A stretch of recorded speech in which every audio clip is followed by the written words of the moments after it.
Welcome back to another episode of Tank Talks. I'm your host, Matt Cohen, and on today's show, we welcome Joe Dunn, executive coach who specializes in guiding CEOs, founders, and leaders in high-growth organizations.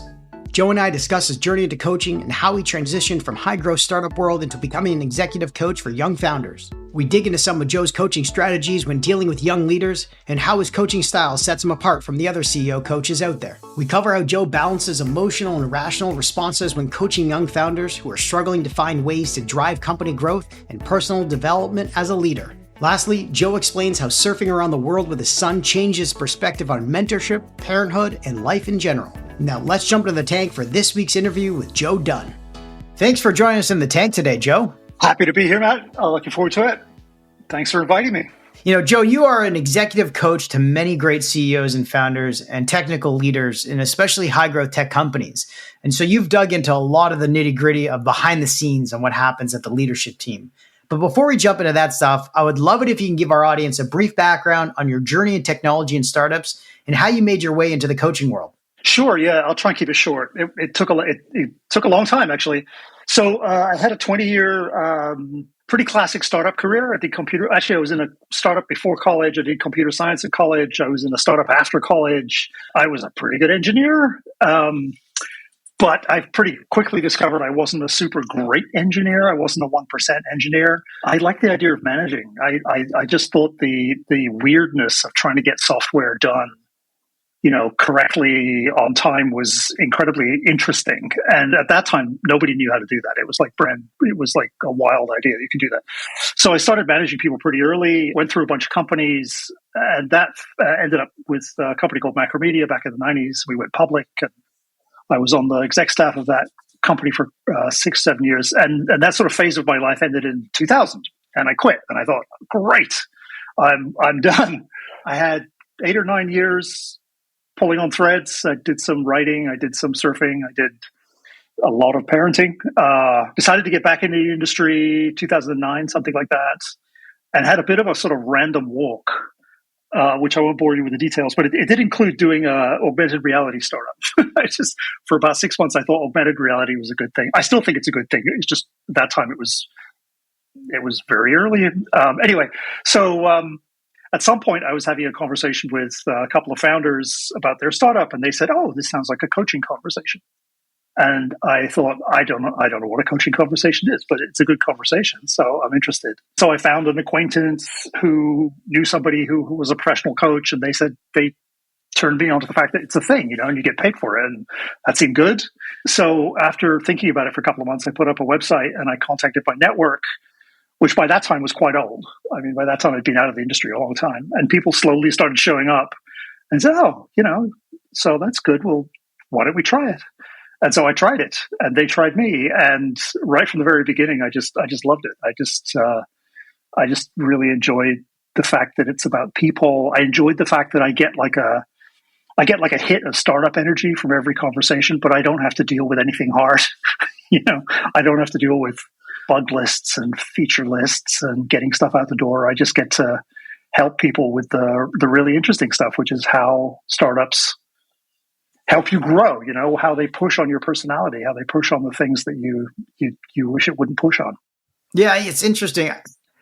I love how you didn't set out to be a coach or set out to be a mentor for early stage founders or any founder CEOs. It was kind of like you just pulled on a bunch of threads and it took you there. You mentioned something interesting about how you took time, to be a surfing dad and a parent. And I can't imagine there was initially when you became a parent, many parallels between being a parent and being a CEO executive coach.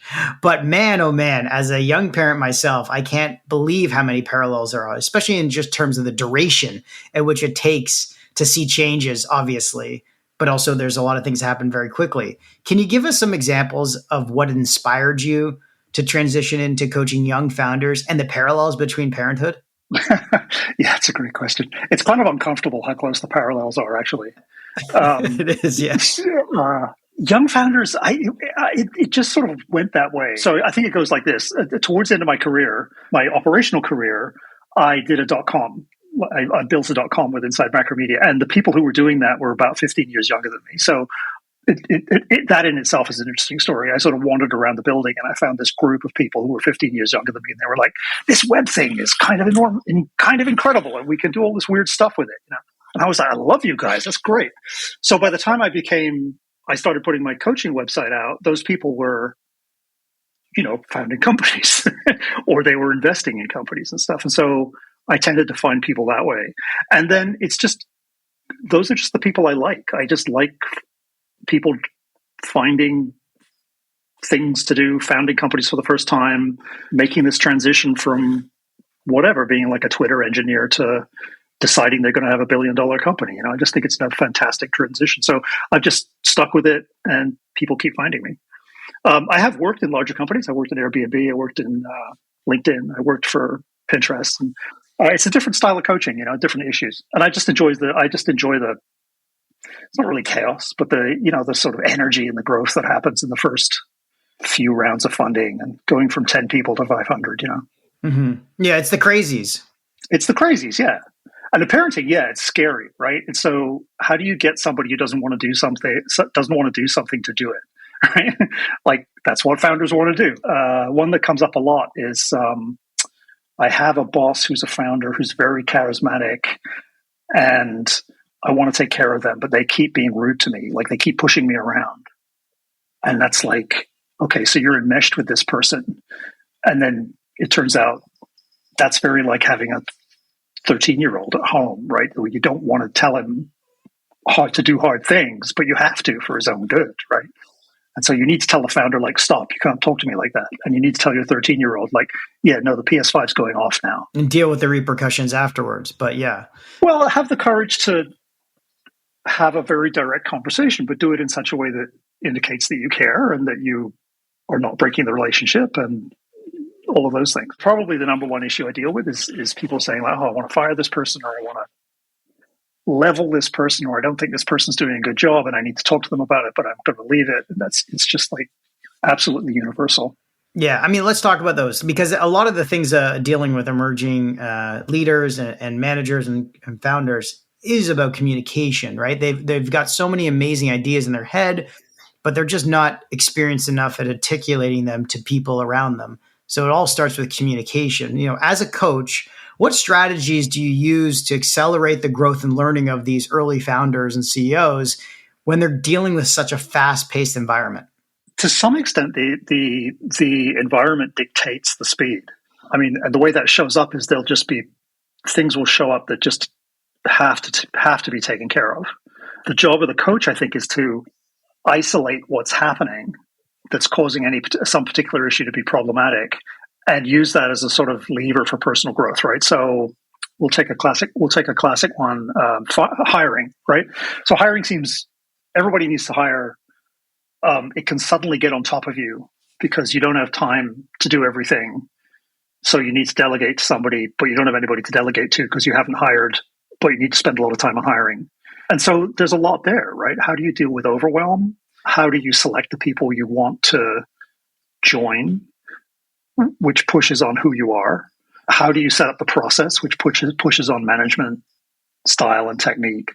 These things show up, and then every time one shows up, it's a case of facing it and basically with the client saying, like, look, this is in front of you now, right? There's a set of learning here that's going to benefit you in the long term. So let's go through it and let's figure out what the learning is here. And then as you move through it, you'll have something new in your locker. You will have learned something. Another classic one is like, okay, I've got to fire a leader for the first time. I've got to just take somebody off the leadership team for the first time. Okay, let's talk about it. Let's figure out how you're going to do that. What's challenging about it? How to have the conversation, and then move through it, and then do a retro at the end. Now you know how to do that, right? And guess what? You're going to be doing it again at some point. Mm-hmm. It's like my father-in-law always tells me, how do you eat an elephant one bite at a time? It seems daunting when you look at the entire thing, but when you break it down to pieces and you go through step by step, it's a lot easier to consume it and deal with it at time and time again once you've laid it out, that groundwork the first time. But maybe you can share like a defining moment from your career that led you to realize the importance of coaching and mentoring on early founders and how that kind of translated into their success. This is not a founder, but it was a very early experience that I had where I was working with a a guy who his title was head of product, and the company was doing pretty well. And he was sort of on the exec team, which is to say he went to the exec meetings, but his boss, wouldn't give him a VP title. And he had joined the company very early and just as a person, off Craigslist, actually. He got hired off Craigslist.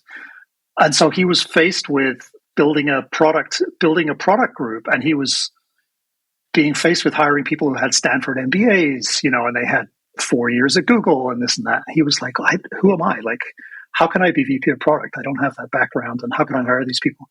And so we went through about a 6-week process, really, of looking at, like, what's a VP anyway?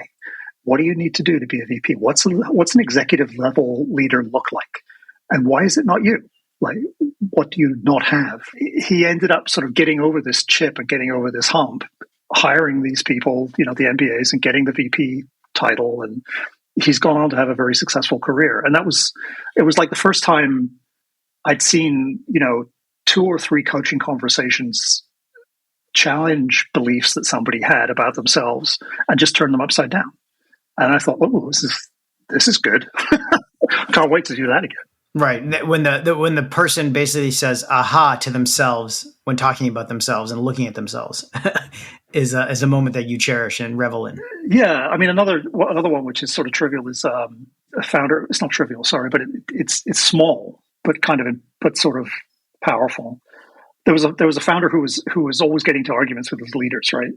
And he had this habit of being black and white in his thinking and in his speech, which a lot of engineers have for reasons we can try and figure out why, but a lot of people with strong engineering backgrounds like things to be either correct or incorrect, right or wrong, completely successful or a total failure. I kept pointing out to him that he was framing things as, if this doesn't work, we're completely screwed, right?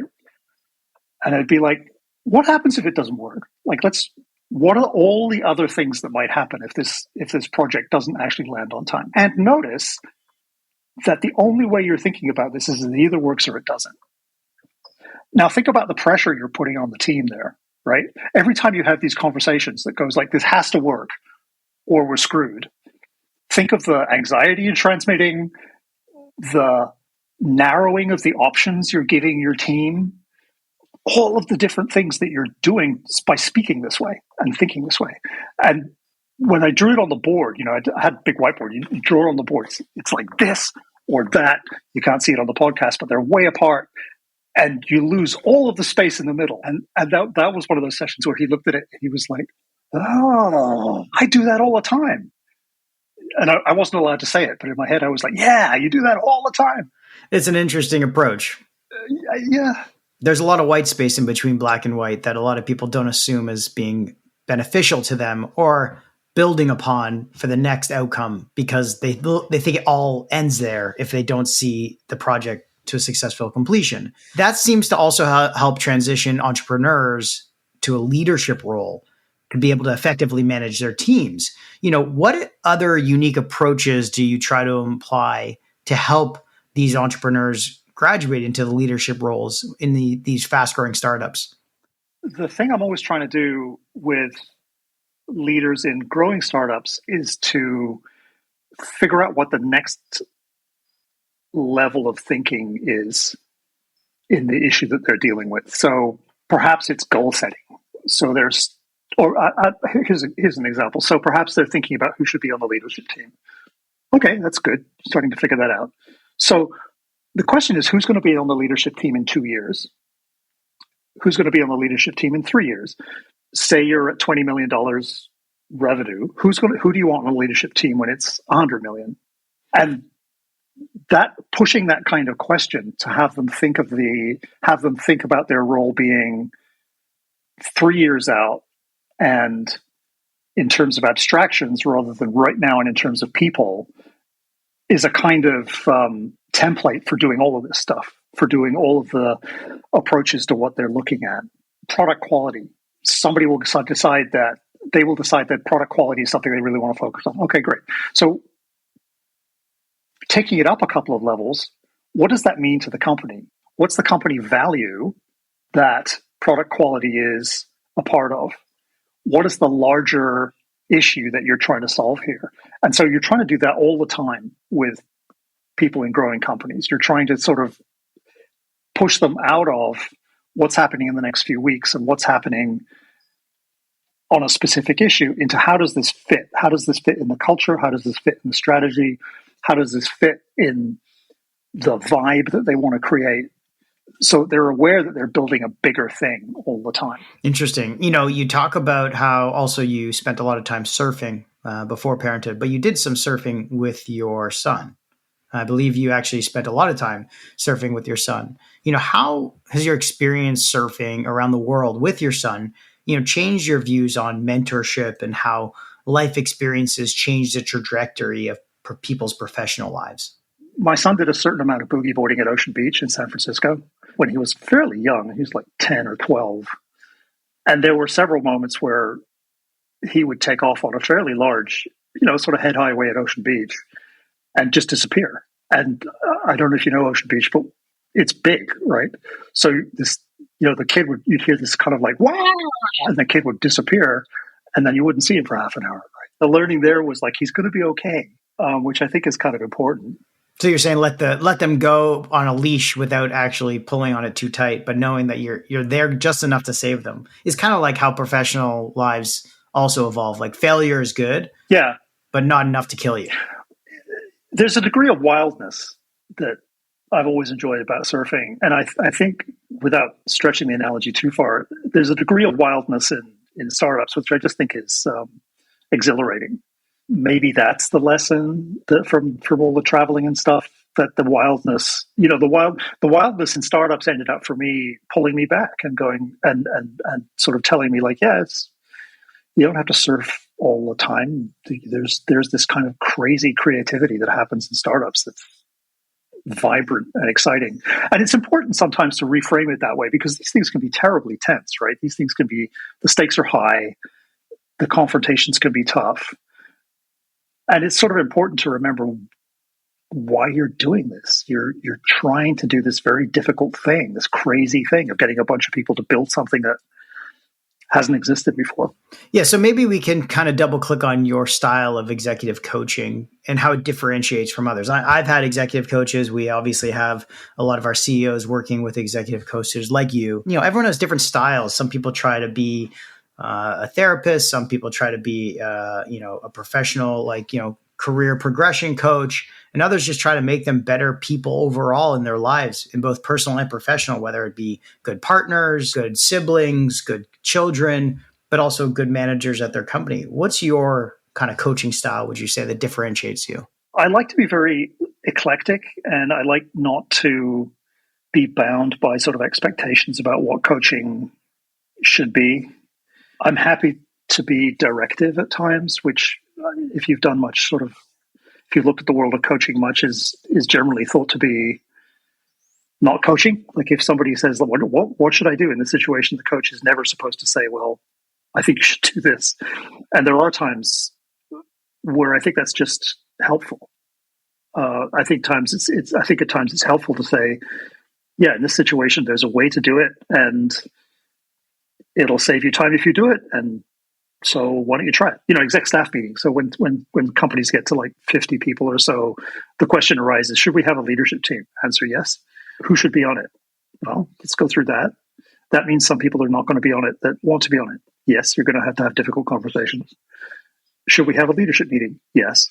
Should be 2 hours, 10 o'clock, Monday morning. Here's an agenda. And so I'm quite happy to do that. And I'm also quite happy to express opinions about where something sits in the spectrum of things, right? So sometimes founders find themselves in very difficult situations, and it's useful for them to know, like, yeah, this person's acting badly. We can go into how to deal with it and why it makes you feel bad and what personal issues are being pushed on. But the person's acting badly, and you should know that. So I'm happy to express an opinion, and I'm happy to use whatever techniques are appropriate for the person. So some people are quite cerebral. They get a lot of benefit out of, for want of a better phrase, thinking about their thoughts. So cognitive therapy stuff is great, right? So why are you thinking that? What are all the thoughts? How can you balance the thoughts? Some people are great at visualizations. And I love visualization. So they're in some situation, should we buy this company or whatever? What does it look like? What's the scene from the movie? Are you in a swamp? Are you in a wood? And some people are great at that. I'm a wizard. I'm in a swamp. I've got a laser, whatever. And some people, and that's great. And you can say, like, what color is the laser and how powerful is it? All of that stuff. And some people are terrible at it. Like sometimes some people you say, like, wow, what do you see? And they'll go like, nothing. And so, don't do that. Values are important. Improv, I did a bunch of improv at one point, and that's important for performance stuff. What I mean by that is it's interesting for founders to start thinking about themselves as personas, because they are. That's the way people in their company see them. They see them as the founder, right? And if you're an engineer, it's weird for you to think of people thinking of you as, oh, that's the founder. But that's the way they think of you. So you need to have a founder persona. How are you going to be? Having people act as the founder, figure out what their persona is, what personality do they want to inhabit, and then doing some scenes with them. Yeah. Well, let's talk about that for a second, though, because I think a lot of founders, especially young founders, first-time founders, are really struggling right now, given where the markets are and the uncertainty, with imposter syndrome, where they came out of the gates flying, great investors, great momentum, great TechCrunch article, but now they're facing the music of like what really it means to be a builder and a startup grinder. And a lot of them just buckle, obviously, they buckle under the pressure, but they need to keep this persona, this founder persona, high and mighty. How do you advise young founders who are struggling to balance, obviously, the demands from their board and scaling, or for God, I say, getting to profitability, while also dealing with the fact that they, may have overpromised too much and they still want to grow personally? How do you balance that? It's a case of looking at the doubt. So another way of describing imposter syndrome is doubt. Imposter syndrome is, should I be here? Really? Another version of what you're describing is, are we going to make it? I thought we were going to make it. Are we going to make it? What happens if we don't make it? So there are ways of dealing with the doubt. Some of it is thought balancing. So often what happens is people think like, if we don't make the next quarter, then the board's going to fire me. If the board's going to fire me, I'm going to end up not being able to get a job. If I don't get a job, particularly for immigrants, the fear is I'm going to have to go back home, which is terrifying. Even for people in the States. Like I got to San Francisco, I started my company, we were doing great. We have this little office south of Market. It's so cool. I get to hang out with these people. All of that could go away. I could be just some guy back at home, or some woman back at home. It's kind of entertaining and freeing to follow that thought thread. And at each point go, how likely is that really? So, okay, you missed the next quarter. How likely is that? Pretty high. Fine. The board's going to fire you. How likely is that?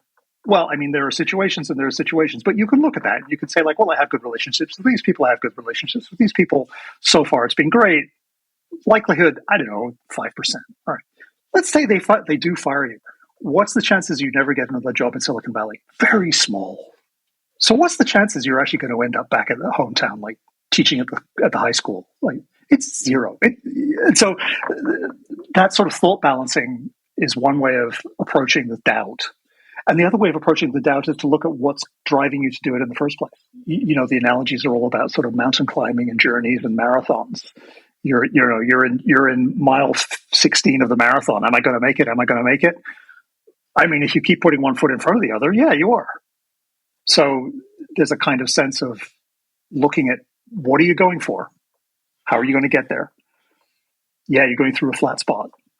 What are you going to do? Think about the end result. Think about crossing the finishing line. Think about, the moment you do get bored, you do hit the IPO. Yeah, that's going to drive you. Yeah, a lot of people in personal lives and professional lives, they often race to the finish line right away. And they take themselves to this dark place of like, I don't want to end up there. And realizing like there's a lot of things that have to go wrong for you to get there.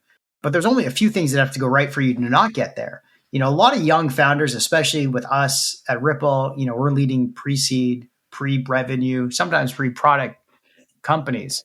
These founders are so vulnerable to any type of no or negative energy that we're often just a therapist in the beginning. And what I try to tell them is you've made it to a point already where very few get to work, in startups backed by a venture fund and solve big problems. So why are you looking at the glass as half full just on the start of the journey? You have endless opportunity to build. The best advice I ever tell founders is you're at the earliest stages of little to lose. You have the least amount to lose at this stage. All the risk is on us as the investors, right? We're the ones who put up the capital. All you have to lose is time for the most part. And that calms them down, I think. Doesn't calm them down because they have the responsibility of our investment, but from their own personal growth, we are essentially paying cash for them to learn and build. And failure is a part of it, right? We understand that. And once they have that sort of understanding, I think they calm down, but it never goes away, as you know, Joe. You've worked with so many tech companies. What kind of common leadership traits are you seeing that you find to be part of their success, essential in the success of great leaders in, tech companies and startups? Combination of things. Storytelling, obviously, and you know this about founders and entrepreneurs. The good ones have this kind of razzle dazzle magic where they enter the room and they start telling their story, and you're like, oh, that might work. And it's only later you go, I need to look at the spreadsheets. There's this ability to sort of start telling the story of what they're going to do with confidence and with a degree of judgment. Anybody can tell a story. It takes some skill to tell a story that has some foundation in technical possibility and business reality. So the storytelling thing is important. Ability to take risks, to be audacious. And by that, I mean to make large moves at the right time in the right way. Some people are too audacious. They're just forever making big moves and their companies just fishtail all over the place because they're always changing their mind. Some people make a strategy and they just stay on the strategy. And even if opportunities are showing up somewhere else or competition is showing up somewhere else, they don't change. So the ones that are good are able to say yeah, that thing we're doing, it's not working anymore. We're going to can it. We're going to do something else. And that's going to cause a bunch of chaos. And I will clear up the chaos and I will deal with it and I'll make it work, but we have to make this change. So that's incredibly important. And then it's weird, but just management basics, having respect for getting OKRs in place, having budgets, having timelines, all of those things, just a sort of management cleanliness really, really helps. And a lot of entrepreneurs have some of that, but not a lot. And they sort of struggle to find people around them to support that part. I think those are the three, I would say. Yeah. Speaking of struggle too, though, struggling you talk about at the early stage founder, I think the biggest thing is delegation, right? That's a big managerial responsibility. What strategies do you recommend to help founders effectively empower their teams and delegate properly earlier on? Practicing this idea that they have to develop a skill of describing something, describing an end state clearly, and describing a set of boundaries within which people can operate to get to that end state. And when I describe it like that, it's incredibly simple. But actually doing it is an art. Just practicing it. Every time they think of something that they feel they have to do that probably fits in somebody else's purview, take the time to describe it in terms of a clear, definable goal and clear, definable boundaries within which that goal is to be achieved. So you're ending up with the classic things, the what, but not the how, right? So I want this thing by this date. You have this much money and this much time and these people, but that I'm not going to tell you how to do it. Just continuing to do it. And then there's often some psychological stuff there in terms of letting go. So one of the things that comes up is, I can't do that because I can't trust people. And that's really worth digging into because that's a killer. What does trust mean? What is it about this that makes you so scared of having somebody else do it? And often there's a perfectionism there. Often it's, they're not going to do it as well as I do. And the answer probably is they're not going to do it the same way. And you may not like the way they do it, but they're going to do it. You have to learn this anyway, because, you have 20 people now. You can just barely do everything they do. When you have 40, you're not going to be able to. When you have 100, you're not going to be able to. So you have to do this. You have to learn to let go. You have to learn that people are fallible. People will do things you don't like. Yeah, that's the deal. That's the whole deal. Yeah, I often tell founders your time is 100% at, day one. But when you get to 20 employees, like you can't do 100% of everything they're doing. And even if they only do it 20% as good as you would do it when you're dedicating 20% of your time to it, that's going to be better. Maybe they'll do it 50% better than if you were to dedicate 100% of your time, but you can't do 100% of it. You only have 20% to give to them or to that project. And so you have to delegate that way. But I think the problem a lot of founders struggle with is that they made a hire when they chose to delegate that backfired, and they've lost total trust in themselves to delegate that same project or task again in the second time around. How do you overcome that? Well, we sort of have conversations along the lines of the one you just did, which is practically you have to do this. Whatever your discomfort is, we have to find a way around it, because you can't grow. You're just not going to be able to grow a company if you don't, for want of a better word, trust people and delegate things. So there's kind of it's like burning the boats. There's no way back. You have to learn to do this. Right. So that's the first thing. And then the second thing is digging into, I mean, the way it often ends up for me is a sort of philosophical conversation about people. What do you think about people? The answer you want to get to, and it can be in 5 minutes, it can be in several sessions, is people are flawed. They're wonderful and creative and energetic and fantastic, and they're flawed. And your job in managing a group of people is to get that group of flawed chemical beings to work. And in that group, some people will be doing weird stuff. Some people will be flaking out. Some people will not be in the job properly. Your job is to take care of it. Your job is to deal with it. And if you go into that thinking, I want to have 100 people in my company who are all like me, who are all doing a great job, a perfect job the way I would do it, it's just never going to happen. It's much messier than that. You speak about mindfulness, meditation, and other practices. I think those are all great things. How do you integrate those into your coaching to benefit young entrepreneurs? And how do you encourage young founders to maintain a healthy work-life balance, which is almost impossible at the early stage of building a company when they have such ambitious goals for their startup? Yeah, the mindfulness stuff is to some extent a philosophical approach. So there's an underlying habit I try and get clients to adopt, which is to be aware of things and not grasp them too strongly. So that's always there. And then specifically, we use mindfulness for relaxing sometimes. Sometimes people will come to a session and they're just completely jacked up on adrenaline, and doing a 10-minute meditation will calm them down. Sometimes I'll just prescribe a meditation practice, particularly for people who are overloaded, who are too busy. The deliberate practice of 15 minutes of meditation every day is an excellent way of having them start to deal with their sort of overload. And then visualizations. I find visualizations very, very helpful. So if you're going through a difficult patch with the company, with the growth, sometimes it's useful to have a sort of vacation you can go to in your head, just for 2 minutes. So we'll do a visualization of their favorite place, whether it's the woods or the beach or wherever it is, the mountains. And they can just go there. They go there for 2 minutes, and they come out refreshed. So that's super helpful. It's a trick, but it's a great trick. And it's better than gulping another Red Bull or, trying to sleep, because you're not going to be able to sleep. So mindfulness sort of supports everything. Your other question was about work-life balance.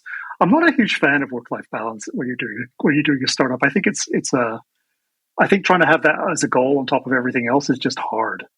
So as long as you're not being unhealthy, I think you're fine.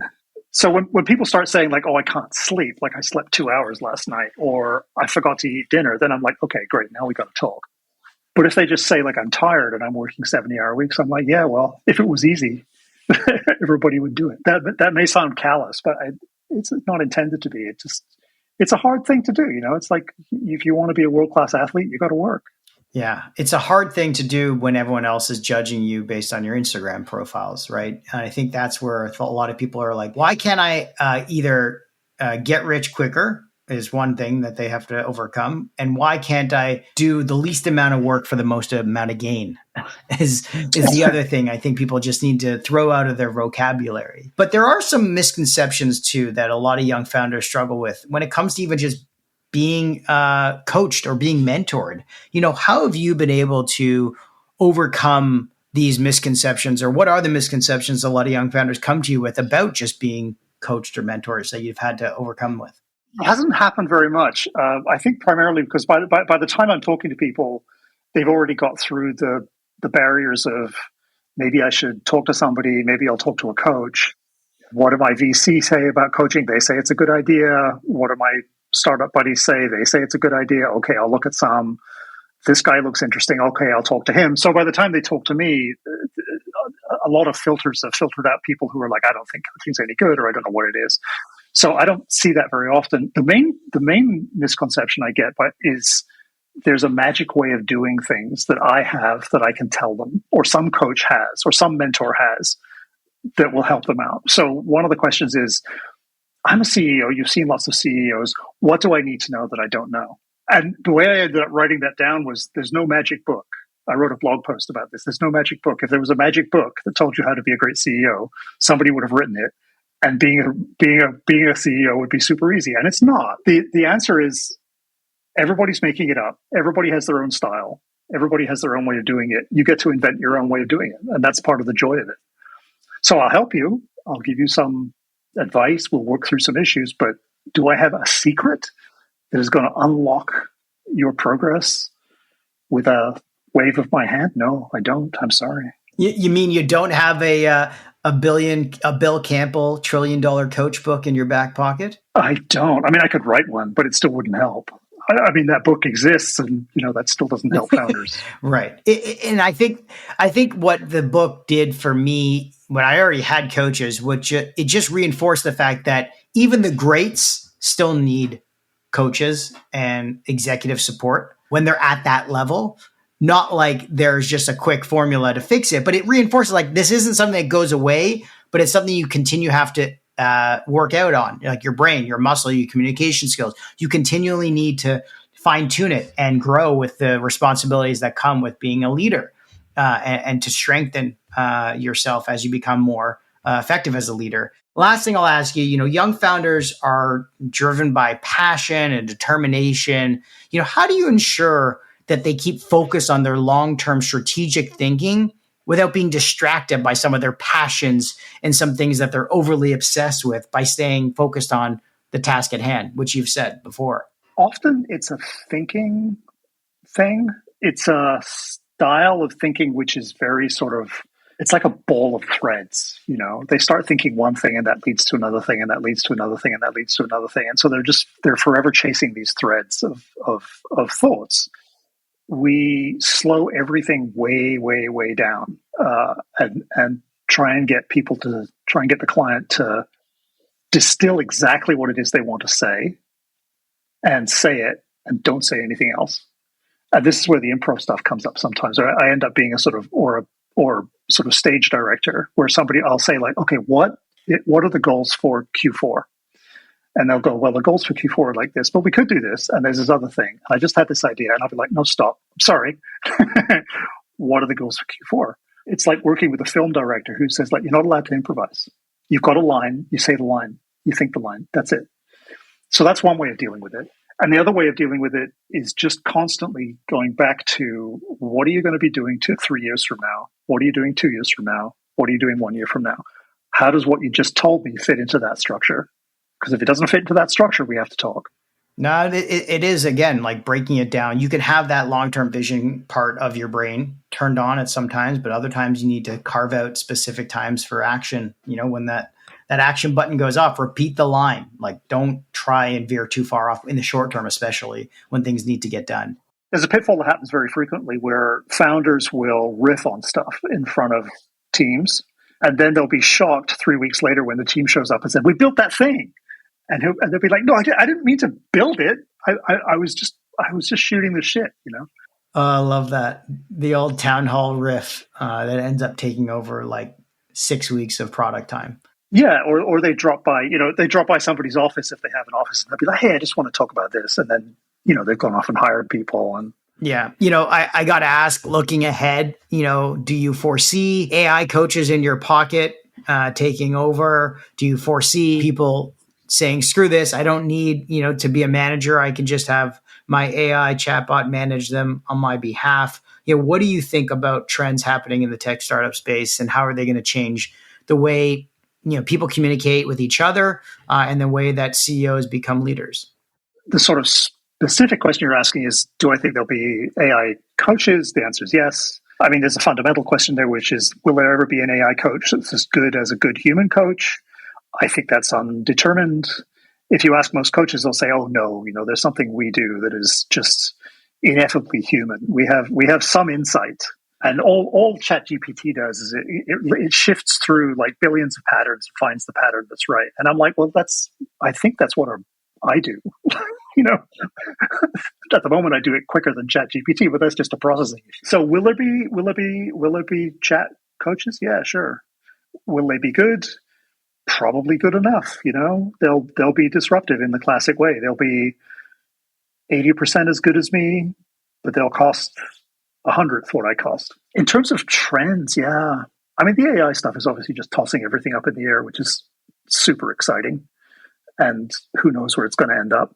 I'm much more excited about it than I ever was with the crypto stuff. I just found the crypto stuff difficult to understand and not very exciting. But the AI stuff, I just think that's, once again, everything's up for grabs.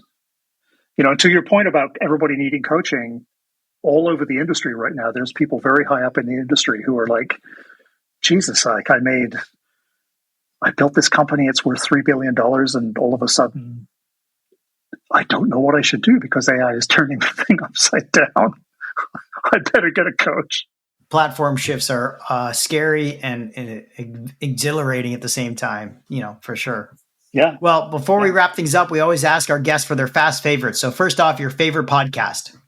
I think the Professor Galloway podcasts are great. I think he's a bit arrogant, but he's always got something to say.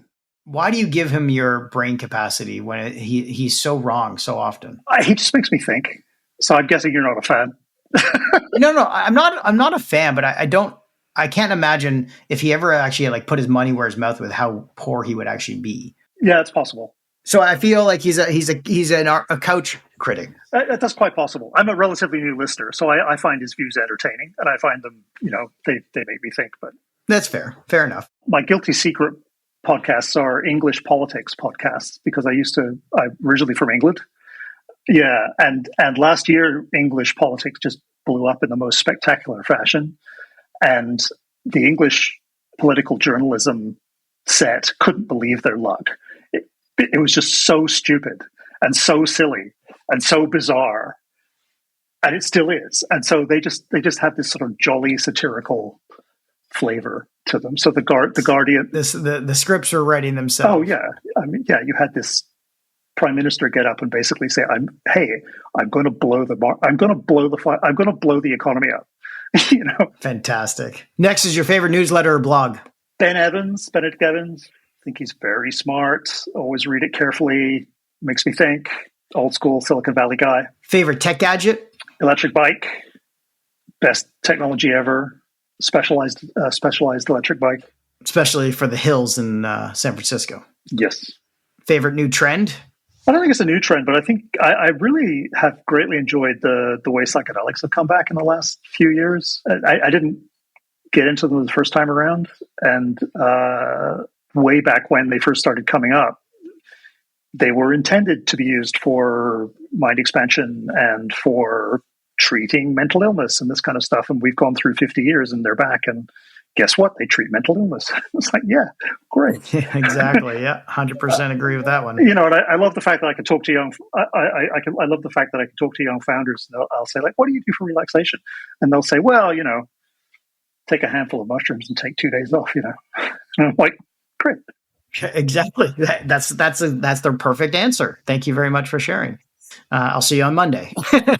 Don't make any decisions, but yeah. Yeah, exactly. Turn off. Exactly. Next is your favorite book. A novel called Possession by A.S. Byatt.